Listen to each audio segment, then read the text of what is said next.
there's a big difference between like being technology or product obsessed and being customer obsessed and really solving a real problem that people are facing versus just innovating for the sake of innovating because it's sexy. And I think that's why we have so many innovations that end up in the zombie graveyard because they were never needed to begin with. or they may be adopted. You take a look at a typical acute care electronic medical record system. Boy, it gets adopted at great expense.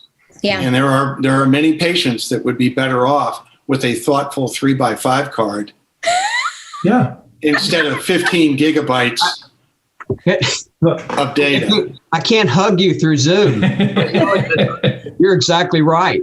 Thank you for saying that. Well, that's great because a lot of the time you've got, and we experience it, we've seen it, is IT departments are saying, oh man, this is so cool. This new Ultra X, Y, and Z, everyone's got to use it. But because in their perspective, it's cool. The average perspective, it may not be. And it's sort of that balance in terms of saying, just because it's cool doesn't mean it has the value that it should. And to Jeff's point, you have, and Brent's, you still have to have a value proposition. How is it, what pain point are you solving by doing so? And at what cost? And at what cost?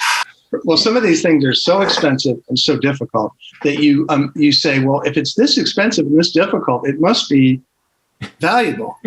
But if you take a look at, quote, smart pump infusion pump technology, how could you argue against it? Oh, and you can pick up an anecdote like that and you can mention, how could you argue against it? But if you look at where is the lexus of information, what is it you're trying to achieve? It absolutely, and no doubt in my mind, causes more harm than good. It creates the illusion of safety because it's so difficult and so laborious and so expensive, but it doesn't really move the needle, no pun intended. I like it. Keep being punny, Jeff. Keep being punny.